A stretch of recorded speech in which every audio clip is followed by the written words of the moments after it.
bergerak berbagi untuk negeri, guru penggerak majukan pendidikan, guru penggerak menghamba pada murid, kreatif rancang pembelajaran, hargai guru penggerak bergerak, tergerak, menggerakkan.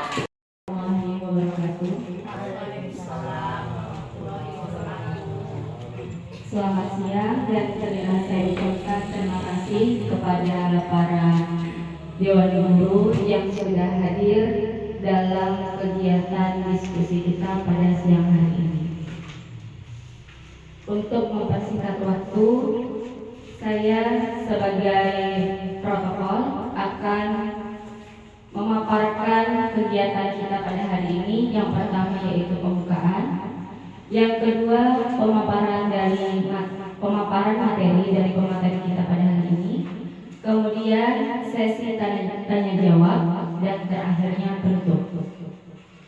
Selanjutnya kita akan membuka kegiatan kita pada hari ini dengan mengucapkan lafaz basmalah. Bismillahirrahmanirrahim. Kegiatan selanjutnya pemaparan materi yang akan disampaikan oleh ibu kita, Ibu Evi Rodiah SPD. Kepada ibu kami persilahkan. Warahmatullahi wabarakatuh. Selamat siang dan salam sejahtera untuk kita semua. Yang saya hormati Bapak dan Ibu guru yang mengikuti acara diskusi kita pada hari ini, dan yang saya harapkan semoga diskusi kita ini berjalan dengan baik, dan mudah-mudahan nanti ilmu yang saya sampaikan dapat kita terapkan di sekolah kita SD Negeri 10 4760 Tahun. Sebelum kita memulai diskusi, alangkah baiknya kita membuat kesepakatan kelas dulu.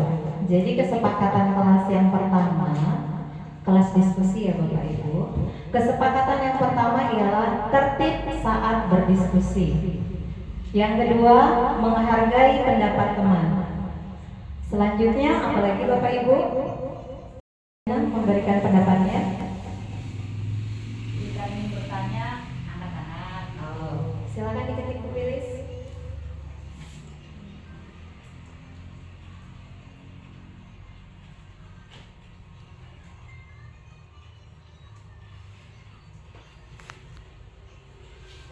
Selanjutnya Bapak Ibu, ya silakan Bu. Ibu yang kecil angkat tangan dulu.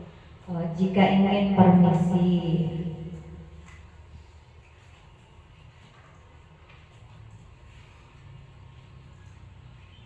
Angkat tangan juga. Ya, baru 4 kesepakatan kelasnya, silakan Pak.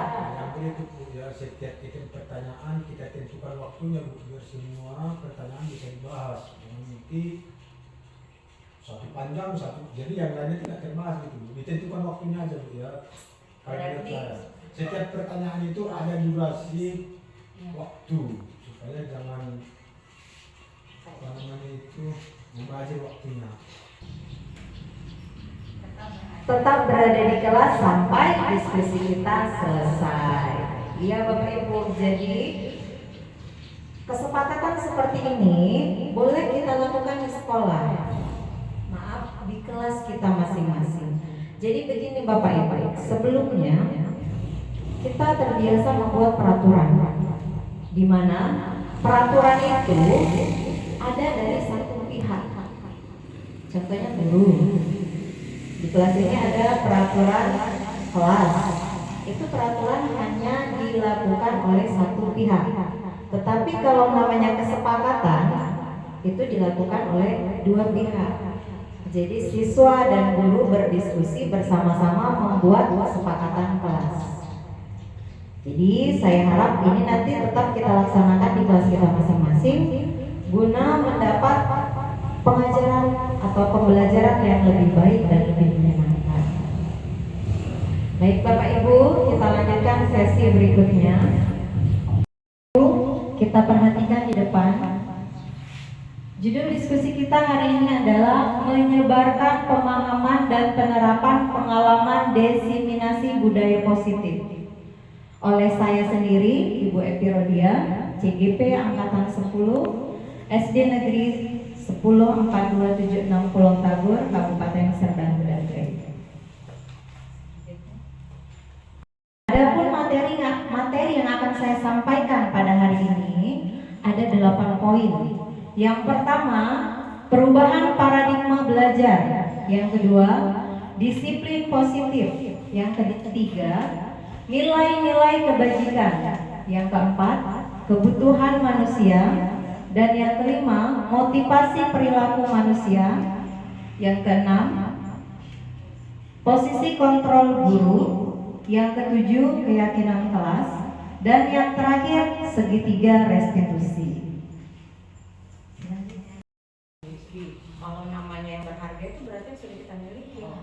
Kalau belum kita miliki, ada nanti yang tapi ini sesuatu yang sudah kita miliki. Kira-kira yang sesuatu itu bagaimana? Apakah nanti boleh kita serahkan kepada orang lain atau tidak? Jadi A dan B masing-masing menulis dulu. Kurang paham. Maksudnya ini berupa barang atau berupa Kalau namanya benda, sesuatu yang sudah kita miliki, sesuatu atau suatu apa namanya ya? Segala sesuatu yang kita menurut kita berharga. Contohnya anak. Anak itu berharga nggak? Anak itu sangat berharga. Yang kedua ada pekerjaan. Atau bendanya itu apa? Tanah, sawah, emas, uang, nah itu. Jadi itu kan berharga. Pacar juga boleh. Yang masih sendiri nih, pacar juga boleh dituliskan. Boleh. Sister juga boleh. Dua boleh, Bu. Boleh dua. Ini waktunya hanya 5 menit. Enggak, dituliskan saja. Setelah ditulis itu kawan nggak boleh lihat. Kawan sebelahnya jangan lihat. Di kepal yang keras, di kepalan tangan sebelah kanan. Nasinya di kepala. Ya, ini yang mengepal posisi A dulu. A-nya tadi barisan Bapak, barisan Bu Epa, barisan Bu Siska. Dikepal dulu cita-citanya atau keinginannya. Sudah selesai? Sudah Bu Willy sudah selesai? Barisan A tadi, coba tolong dikepal tadi keinginannya. Ya. Satu juga boleh. Bukan paling. Kalau ada banyak berarti nggak ada palingnya di situ. Karena ini satu pun tapi dari situ semua. Iya. Sekarang barisannya ayo. Yang A saya tunjuk ya. Pak Tarigan dan Bu Rosmoli, Bu Epa dan Bu Siska. Sekarang posisi yang B. Posisi yang B adalah Bu Supriyani, Bu Nurainun, Bu Helmina dan Bu Dia Ayu. Sekarang yang B, coba rebut apa yang ada di kepala tangan temannya. Cara merebutnya ini boleh dengan bujukan, paksaan, rayu, janji-janji manis. Bagaimana caranya supaya barang yang berharga tadi bisa kita dapat? Dapat atau tidak? Nanti yang berhasil dapat tunjuk tangan, yang belum nggak masalah. Waktunya hanya bujuk rayunya hanya 1 menit saja. Pujuk kelompok A supaya mau membuka kepala tangannya. Bersedia atau tidak? Karena ini Pak. Ingat, ada iming-iming. Oh hebat, iming-imingnya uang 50.000. Iya Bapak Ibu. Tetapi Bapak Ibu yang sebagai A tadi, Bapak Ibu boleh membuka dan boleh juga tidak membuka karena itu kan sesuatu yang berharga. Boleh dikasih kan? Boleh. Iya, puji Bu Epa, bagaimana caranya? Siapa yang berhasil? Ayo puji-puji dulu.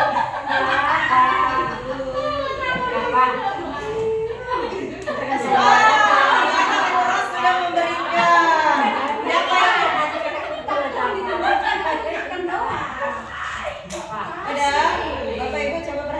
depan, ternyata saya perhatikan di sini yang berhasil menunjukkan, yang berhasil membuka kepalan tangannya pasangan Bu Rosmoli dan Bu Nuraini. Tepuk tangan. Ya. Iya, sekarang gantian. Yang ada di posisi B, kepala tangannya. Gantian Bapak sekarang menuju Ibu, bisa nggak dapat? Ayo sekarang gantian, Siska menuju Ibu. Ayo. Punya Bu Risma. Boleh nggak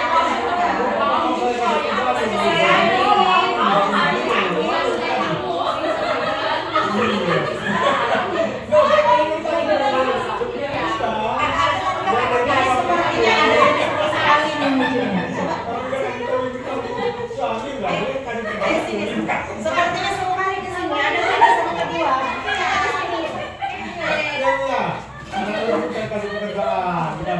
Iya. Coba bagaimana jadi cara menunjuknya, saya mau lihat dulu. Aku ini kan ada gambar. Jadi kamu tuh harus patuh sama kakakmu. Kamu itu harus beli apa yang paling berharga dalam hidup. Ini cara bujuk rayu. Pagi dong, maaf ya. Masa seorang adik melawan sama kakaknya? Kasih, coba. Dikasih nggak? Pagi lah, Dek. Maaf lah ya, kasih. Ini urusan sesuatu yang paling maaf sekali, maaf. Jadi kayak mana nih Bu-ibu? Gimana nggak dikasih, Bu? Nggak dibagi. Oh, tidak berhasil. Sekarang yang tidak berhasil di sebelah kanan saya. Yang berhasil tadi pasangan yang berhasil maju ke depan.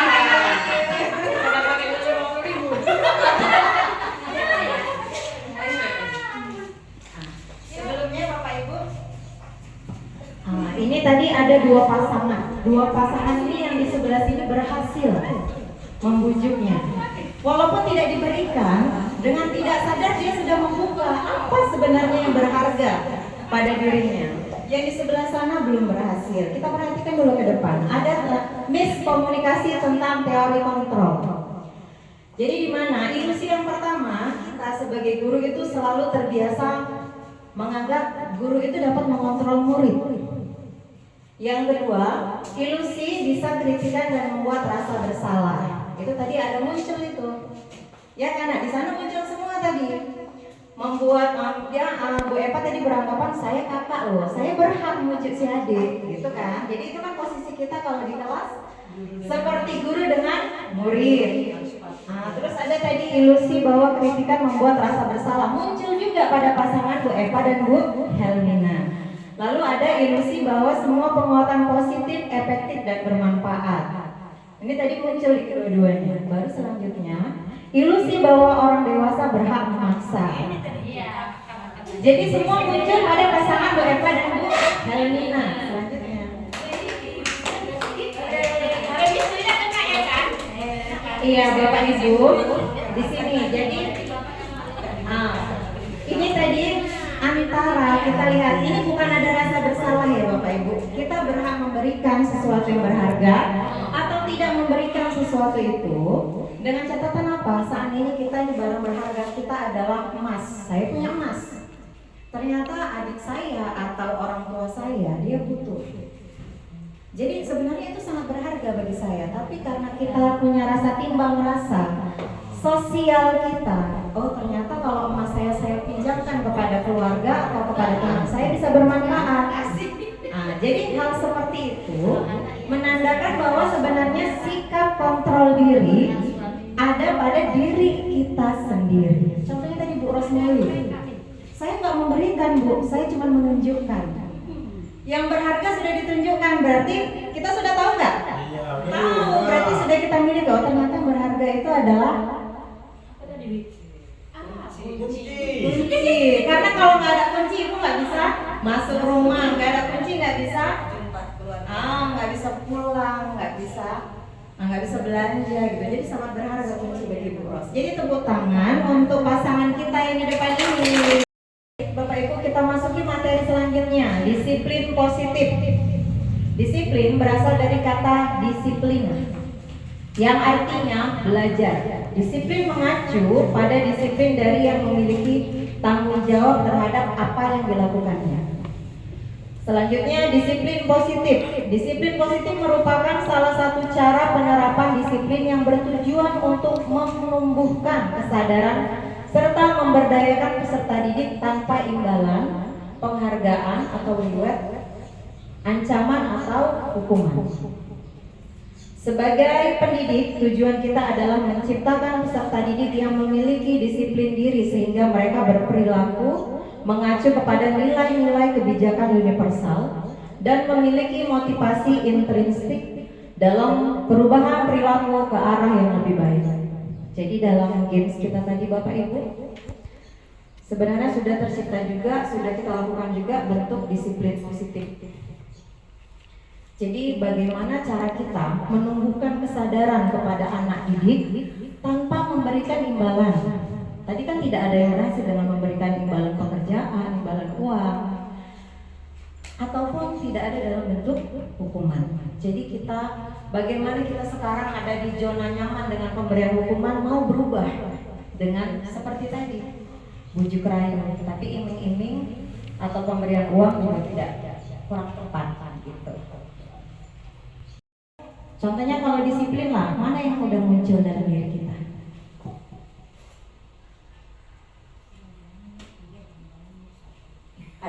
Kadang-kadang nomor 3, kadang-kadang nomor 1. Berarti itu sudah konsisten belum? Belum. Tidak masalah, karena di sini kita sama-sama belajar.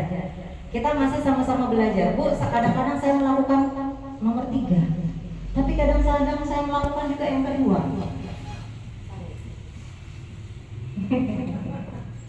Iya, intinya di sini kita apa Bapak Ibu?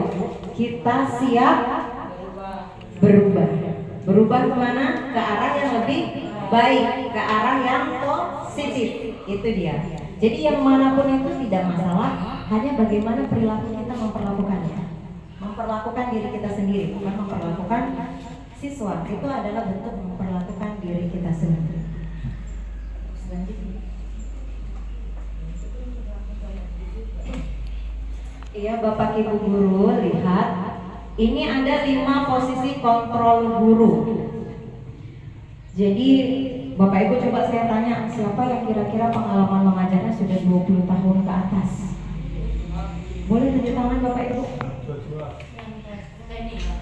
Senior Pak. Iya, turun tangannya. Ada yang mengajarnya 10 tahun ke atas? Yang baru mengajar siapa? Iya. Jadi semua itu Bapak Ibu kita perhatikan ke depan. Ini adalah 5 posisi kontrol guru. Sebenarnya lihat, ada yang pertama adalah posisi penghukum. Guru sebagai penghukum. Mungkin ini sudah terbiasa kita lakukan Bapak Ibu. Kalau anak datang terlambat, kita tidak mau tahu kenapa terlambat. Berikan hukuman, kita jemur atau kita apain. Ya kan, itu posisi kita sebagai penghukum. Yang kedua, pembuat rasa bersalah. Kalau pembuat rasa bersalah, bagaimana kira-kira contohnya? Iya, benar sekali. Ternyata itu muncul kan di kelas Bu? Iya, itu muncul. Lihat nah, gara-gara kamu datang terlambat, temannya jadi nggak bisa mengikuti pelajaran. Jadi terlambat kita mengikuti pelajaran. Itu adalah pembuat rasa bersalah. Selanjutnya ada sebagai pemantau. Ya kan? Kita lihat murid datang, atau muridnya tidak mengerjakan tugas. Kita pantau. Kita tanya, kenapa tidak dikerjakan tugasnya? Tapi kita tidak memberikan umpan balik bagaimana dia bisa menyelesaikan atau mengubah kebiasaan tidak baik tadi. Jadi itu posisinya hanya sebagai pemantau. Gitu dia. Jadi contohnya gitu, anak-anak tidak datang atau anak-anak tidak mengerjakan tugas. Kita panggil, kita tanyain alasannya. Siapa itu udah. Kita tidak memberikan umpan balik. Ayo nak coba kerjakan atau gimana, tidak ada. Hanya Ibu tandai ya. Cukup sekarang, cukup sekali ini ya. Tapi itu terbiasa loh Bapak Ibu. Sudah Ibu catat ya kesalahan kamu. Sudah terulang 2 kali. Jangan sampai terulang lagi. Berarti kira-kira posisi kita ada sebagai pemantau. Ada yang sebagai teman. Kalau sebagai teman gimana kira-kira? Kita guru sebagai teman kepada siswa. Ini sebenarnya sering sebagai teman itu adalah posisi siapa? Bu Nurainun, Bu Rosmauli. Itu saya lihat, saya amati, ternyata Bu Nur dengan Bu Rosmauli itu selalu menempatkan dirinya sebagai teman. Bagaimana kira-kira itu? Benar nggak? Ternyata saya juga sebagai pemantau di sini ya. Jadi saya lihat itu Bu Nur apabila ada anaknya yang mengalami luka, dia selalu memuji, kenapa nak, ayo. Dia bersedia mengobati, ya kan? Anak yang berdarah-darah pada saat PJOK diobati, dibersihkan, diantarkan berobat sampai diantarkan pulang kalau memang anak harus sampai pulang. Coba kalau seandainya kita posisi guru, ngapain aku kayak gitu? Ya kan? Karena ada muncul rasa egois dalam diri. Tapi ternyata banyak guru yang tanpa sadar sudah melakukan posisi sebagai teman. Begitu juga dalam mengajari, ya kan? Sini nak, ayo ibu ajari baca. Ayo sama ibu sini, sama ibu. Ayo sini. Kan kalau kita sebagai guru nggak kayak gitu kan? Ayo kemari, baca tugasnya, belajar membaca. Tapi tidak. Ternyata yang sudah dilakukan oleh kita sebagai di sini ada yang menempati posisi sebagai teman. Jadi sebagai teman itu juga tergantung bujuk rayu kita. Bagaimana dia mau bersedia mengikuti kita atau tidak. Gitu. Lalu yang terakhir ada posisi manajerial. Sebagai manajer. Jadi posisi manajer itu bukan hanya dimiliki oleh seorang kepala sekolah, Bapak Ibu. Bapak Ibu sebagai guru bisa menjadi posisi manajer. Bagi siapa? Iya, bagi murid. Jadi sebagai posisi manajer, bagaimana itu kalau seorang manajer? Ya kan? Di posisi manajer itu kita nanti ada menangani kasus. Kalau posisi manajer seorang kepala sekolah hanya melihat guru tidak mengerjakan EPP, kita panggil ke dalam ruang kepala sekolah, kita tanya alasannya apa, kita lakukan benar nggak sih sebenarnya kalau tidak siap EPP itu? Ya kan, baru nilai-nilai apa yang kita tanamkan supaya guru itu bersedia melanjutkan atau bersedia membuat tugas-tugasnya yang tertunda tadi, bersedia menyelesaikan. Jadi Bapak Ibu sebenarnya posisi manajer inilah nanti di sini yang akan kita bahas lebih lanjut, yang akan kita pahami selanjutnya tentang apa sih sebenarnya. Karena di sini Bapak Ibu yang kami pelajari dalam pendidikan guru penggerak ini, posisi kontrol yang terbaik sebagai guru adalah sebagai seorang manajer. Ada yang sudah tahu? Belum. Kalau belum tahu, kita lanjutkan lagi Bu Iris. Iya, ini tadi ada keyakinan kelas. Di awal kita sudah membuat sebuah keyakinan kelas. Mengapa keyakinan kelas? Mengapa bukan peraturan kelas? Tadi di awal sudah saya singgung. Kira-kira siapa yang bisa menjelaskan?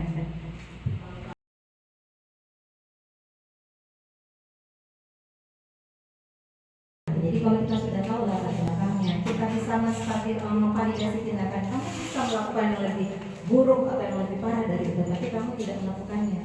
Baru di sini kita kembalikan lagi siswa itu kepada keyakinan kelas kita, dan kita ajak anak-anak mencari kesimpulannya sendiri dari tindakan itu, memperbaiki sendiri. Lanjut.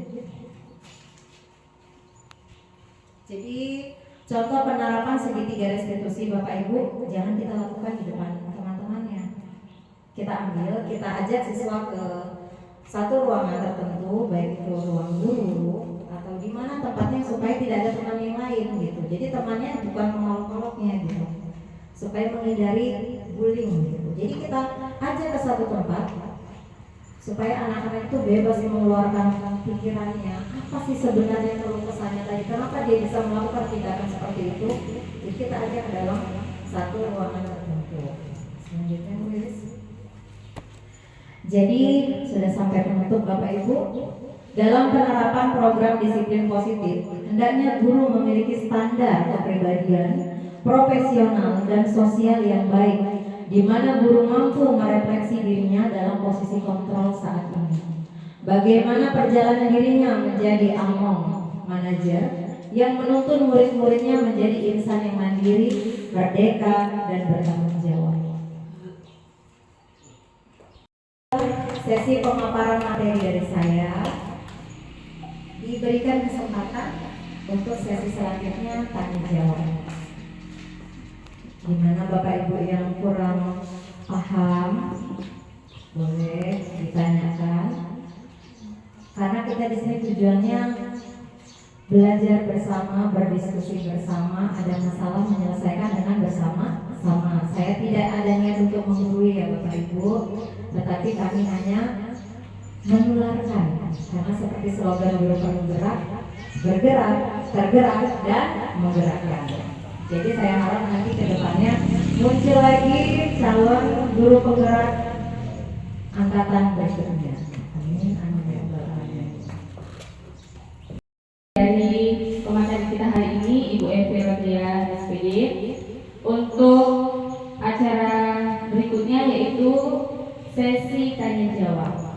Ya, saya persilahkan untuk 3 orang penanya dulu ya. Untuk penanya pertama boleh. Oh, Ibu Nur Ainun.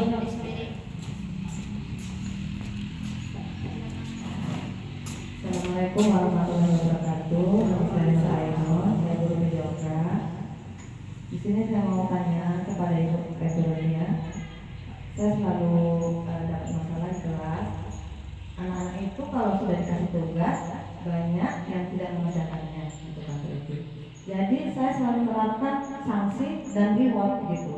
Siapa yang lebih dulu mengerjakan atau 5 orang atau 10 orang lebih cepat mengerjakan dan kerjanya itu bagus dan sebenarnya saya kasih hadiah seperti itu. Kemudian kebalikannya saya akan memberi sanksi kepada orang-orang yang paling lama mengerjakan. 5 orang paling lama mengerjakan. Seperti itu ada sanksinya. Apakah itu baik atau bagaimana solusinya agar anak-anak ini lebih bersemangat untuk menyelesaikan tugasnya lebih cepat gitu. Jadi nggak banyak cerita, jalan sana, jalan sini gitu. Terima kasih. Assalamualaikum warahmatullahi wabarakatuh. Ada lagi? Kepada Ibu Eva Sarah.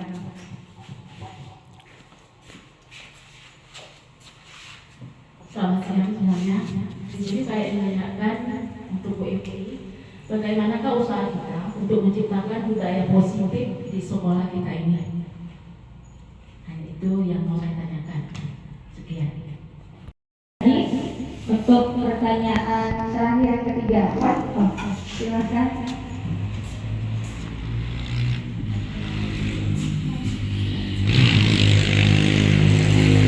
Selamat siang semuanya. Saya Helmina dari guru kelas 5. Saya ingin bertanya kepada Bu Evi. Beberapa saat ini di kelas kami sudah membuat, walaupun namanya bukan keyakinan kelas tapi kesepakatan kelas, kami membuat beberapa kesepakatan. Tapi yang saya pertanyakan seperti itu, ketika kami membuat kesepakatan dan kesepakatan itu sebagian belum bisa dilaksanakan dengan baik, apakah saya sebagai guru kelas bisa memberi hukum berupa hukum atau apa sanksi seperti itu kira-kira? Terima kasih. Serahkan kepada Ibu Evi Rodia untuk menanggapi semua pertanyaan-pertanyaan yang sudah masuk. Silakan. Kali saya ingin menanggapi dari pertanyaan Bu Nurainun. Kalaupun nanti kurang tepat, boleh teman-teman yang lain memberikan masukan. Jadi tadi Bu Nurainun memberi satu contoh kasus di kelas yang sering dihadapi oleh Bu Nurainun, karena kebetulan Bu Nurainun adalah guru PJOK yang berpindah-pindah kelas. Jadi begini Bapak Ibu, untuk memberikan bentuk penghargaan, hadiah ataupun sanksi, pada saat kita memujuk, itu kan tadi bentuknya adalah pujukan. Kita memujuk siswa untuk dia melakukan, bersedia untuk menjawab pertanyaan. Dengan itu ketika anak benar, cepat siap, kita berikan hadiah. Coba Ibu bayangkan, seandainya yang masuk adalah guru kelasnya. Guru kelas tidak memahami sistem itu. Dan yang ada di pemikiran anak siswa kita, aku kalau cepat siap diberi hadiah, aku nanti kalau nggak siap diberi hukuman, itu pasti sudah netral kalau seperti itu. Tapi pada saat kita terbiasa memberikan hadiah kepada anak-anak, yakin dan percayalah Bapak Ibu, ternyata di situ nanti menimbulkan rasa ketergantungan siswa kepada kita sebagai guru.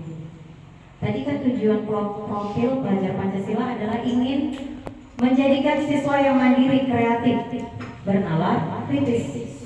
Tapi dengan tindakan seperti itu Bapak Ibu, kita malah membatasi pola pikir siswa. Dia tidak bersedia berkreativitas dengan guru lain. Saya akan ngapain? Nanti nggak ada hadiahnya sama guru kelas. Saya cuma dapat hadiah dari guru lain. Jadi itu sudah bentuk pembatasan. Jadi kita mencegah atau membatasi kemampuan siswa. Itu dia yang pertama. Jadi yang kedua ada ketergantungan. Sementara tadi yang kita ingin capai adalah siswa yang mandiri, kreatif. Dia cuma berpikir berpatokan, kapan ya les PJOK? Nanti kalau masuk les PJOK, aku mau cepat-cepat mengerjakan biar dapat hadiah. Tapi ternyata dengan itu hanya memunculkan eksternal.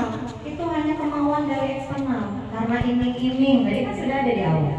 Oh ternyata mereka mau mengerjakan tugas cepat-cepat itu dengan iming-iming, dengan pemberian hadiah atau bahkan pemberian sanksi. Jadi itu menurut yang kami pelajari adalah membatasi kemampuan siswa, menjadikan siswa itu tidak bisa mandiri, tidak bisa kreatif, tidak bernalar kritis. Dia ketergantungan kepada kita Bapak Ibu. Jadi bagaimana cara mensiasatinya? Cara mensiasatinya tadi adalah dengan mencari kebutuhan apa sebenarnya yang tidak ada dalam diri siswa itu.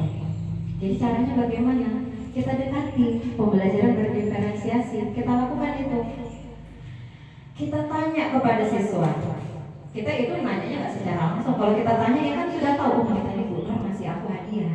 Gitu dia nggak, tapi kita dengan pemberian asesmen, kita pemberian angket, kita wawancara dengan teman-temannya. Kira-kira dia butuh apa? Nanti di situ akan kembali lagi kepada 5 kebutuhan dasar manusia tadi.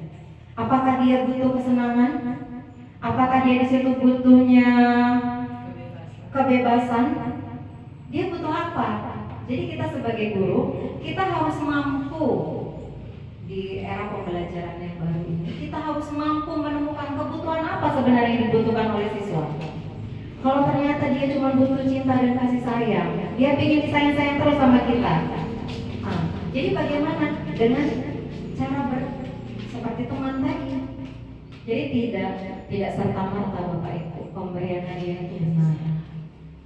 Kami juga terkejut mempelajarinya semua. Ternyata selama ini kita beranggapan kita tidak mau menghukum siswa, kita tidak memberikan sanksi, kita memberikan hadiah, reward, penghargaan, beri bintang, gitu kan. Kita pajang di kelas, ternyata siswa ini sudah punya 5 bintang, yang lainnya sama sekali tidak punya bintang. Ternyata itu adalah membuat mereka ketergantungan. Jadi tujuan pembelajaran kita kembali lagi, tujuan apa yang ingin kita capai? Tujuan yang ingin kita capai adalah menjadikan siswa itu memiliki profil pelajar Pancasila. Jadi yang tidak kita dapati nanti adalah kita tidak dapat anak yang kreatif, kita tidak dapat anak yang bernalar kritis, tidak dapat anak yang mandiri. Jadi begitu. Ada yang mau ditambahkan dari Bapak Ibu? Sudah pas? Yang kedua dari Bu Eva, bagaimana cara kita menciptakan budaya positif di sekolah? Coba Bapak Ibu kita pahami dulu, budaya positif apa yang sudah kita munculkan di sekolah kita? Apa itu? Budaya positif, gotong royong itu positif nggak? Positif. Positif. Siswa atau ya dibalik kalimatnya, kita bersama siswa bekerja sama dalam membersihkan lingkungan sekolah. Coba kita pahami, kita guru, kenapa kita ikut menyapu? Padahal ada tugas penjaga sekolah. Ternyata di situ kita sudah menciptakan pembiasaan budaya positif. Kita menjaga lingkungan, menjaga kebersihan lingkungan. Kita nggak suka dengan adanya sampah di masyarakat. Jadi kalau dipahami di situ, bagaimana cara menciptakannya? Yang pertama adalah kita mulai dari diri. Mulai dari diri sendiri. Lakukan hal-hal baik, lakukan hal-hal positif. yang tujuannya untuk menuntun anak didik kita mengikuti budaya positif kita. Contohnya kita gini, kita terbiasa di kelas itu jangan ada sampai berserakan ya. Setiap ada batas silakan ikuti.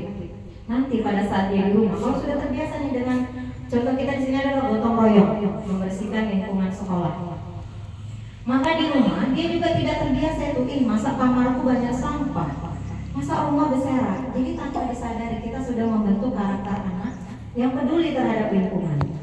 Jadi itu, jadi contohnya bagaimana? Mulailah dari diri kita sendiri. Bisa dipahami Bu?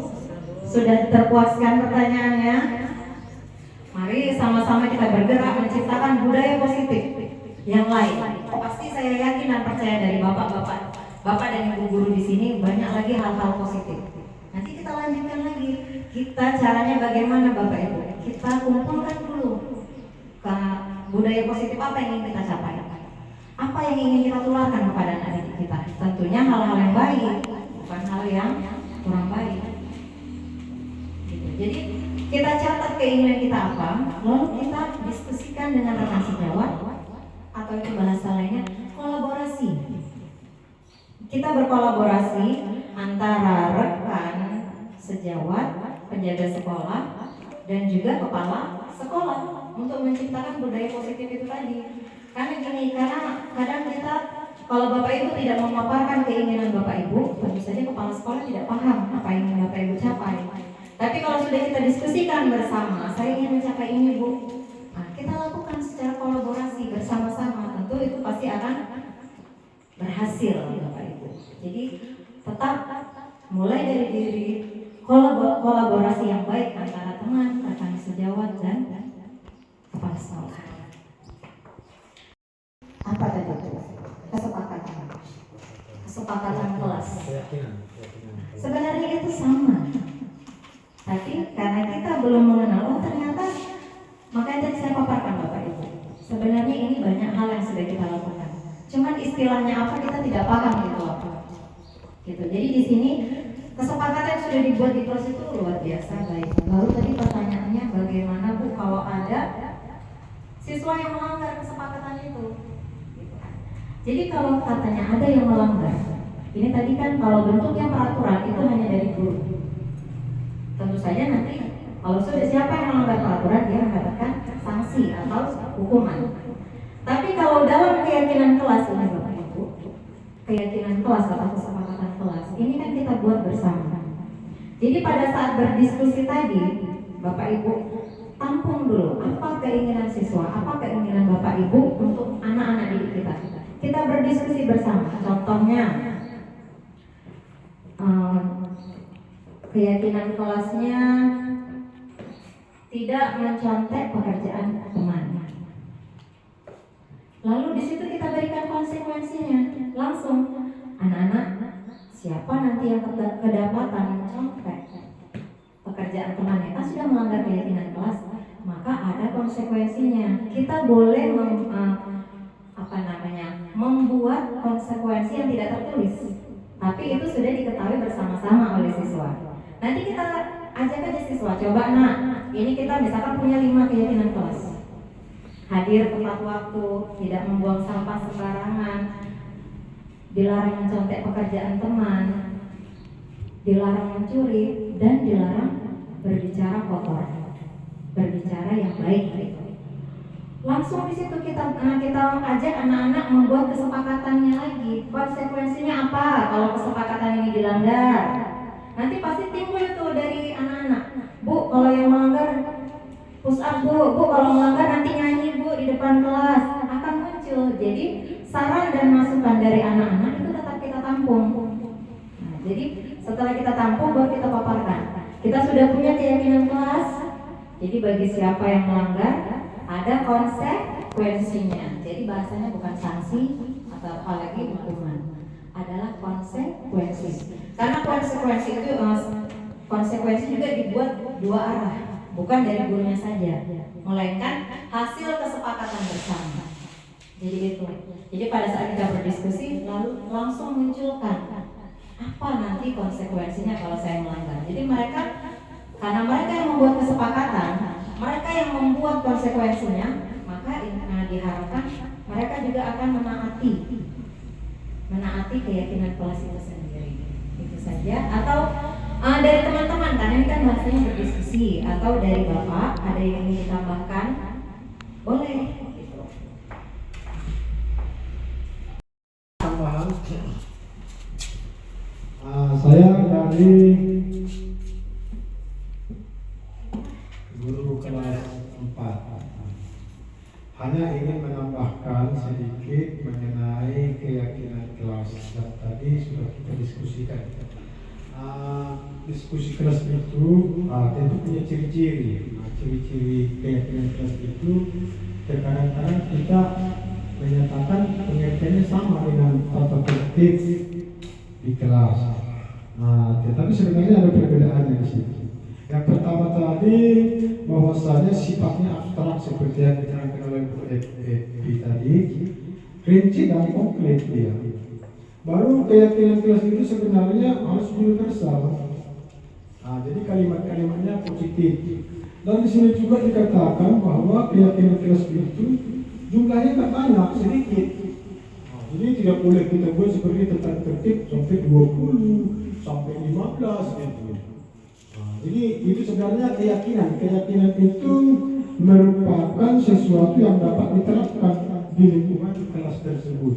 Jadi itu harus dimusyawarahkan. Jangan pula kita buat misalnya seperti teman tadi katakan, kalau misalnya tidak dilaksanakannya, maka masih ada di situ bentuk hukuman. Sedangkan menurut kurikulum kita, kurikulum Merdeka Belajar, bentuk hukuman itu kalau bisa dicegah. Jadi kita buat kalimat yang positif dan jangan terlalu banyak, dan betul-betullah keyakinan kelas itu memang bisa dilaksanakan dan semua itu harus melibatkan semua warga kelas. Itulah tujuannya dan dicek. Tadi sini dikatakan bahwa dicek dari waktu ke waktu. Jadi kalau misalnya kita buat 3 sudah terlaksana semua, maka bulan depannya kita tambah lagi. Berarti kita berhasil dari apa yang kita sepakati gitu. Itu menurut yang saya tahu. Dan tujuannya juga di sini contoh pelaksanaannya dikatakan bahwasanya pertama penyusunannya dilaksanakan di kelas bersama peserta didik. Jadi kita sudah dijelaskan di kepala sekolah. Baru membiasakan penerapan keyakinan kelas itu menumbuhkan self disiplin. Artinya keyakinan itu menumbuhkan disiplin siswa kita untuk tadinya dia misalnya buruk jadi lebih baik, jadi lebih disiplin. Jadi ada self disiplin, perbaikan disiplin. Jadi bukan misalnya mungkin contohnya ini dalam hal kita buat peraturannya jangan meludahi lantai. Itu kan ini pasal yang umum, semua kena gitu. Jadi nggak fokus pribadi-pribadi atau murid per murid gitu. Ini pasal. Baru yang kedua misalnya tadi jangan waktu gurunya tidak datang kita banting-banting meja atau gendang-gendang meja. Itu kan bentuknya universal, menyeluruh gitu. Jadi keyakinan kelas itu sebenarnya tujuannya bukan untuk pribadi-pribadi murid kalau menurut saya, tapi dia per kelas. Jadi semua mengikat, sehingga semuanya memang harus melaksanakannya. Jadi menurut saya Bu Epi, itu yang bisa masukan saya kasihkan sesuai dengan apa yang pernah saya baca. Sekian dan terima kasih. Ya, beri aplaus. Luar biasa untuk kita hari ini. Terima kasih kepada Bapak dan Ibu yang telah memberikan pertanyaan serta tambah masukannya, saran kepada kita semua. Dari berakhirnya kegiatan sesi tanya jawab, maka berakhirlah kegiatan diskusi kita pada siang hari ini. Refleksi yang dapat kita ambil, kesimpulan yang dapat kita ambil yaitu marilah bersama-sama kita upayakan budaya positif di sekolah kita ini. Itu saja yang dapat kami sampaikan. Lebih dan kurangnya kami mohon maaf. Wabillahi taufiq wal hidayah. Wassalamualaikum warahmatullahi wabarakatuh dan selamat siang semuanya.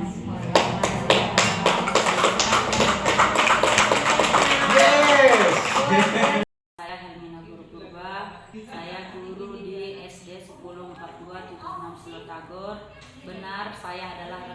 kerjanya Bu Epi Rodia, guru penggerak angkatan 10. Di sini kami dan teman-teman telah belajar mengenai materi yang dibawakan Ibu Epi, yaitu mengenai budaya positif. Dan kami sangat merasa beruntung karena kami dapat berdiskusi dan belajar bersama, sehingga kami tahu apa itu budaya positif dan manfaatnya bagi lingkungan sekolah. Dan yang kami dapat adalah di mana posisi kita guru ada 5 posisi kontrol, tapi menurut pemandangan saya yang paling cocok adalah sebagai manajer, di mana itu sesuai dengan segitiga restitusi, sehingga kita tahu sebenarnya apa kebutuhan siswa itu. Dan semoga apa yang dipaparkan Bu Epi dapat kami terapkan di kelas kami masing-masing yang berdampak kepada siswa dan lingkungan sekolah kami, sehingga kami lebih maju dan anak-anak pun lebih berkarakter. Untuk Bu Epi, sukses selalu dan semangat.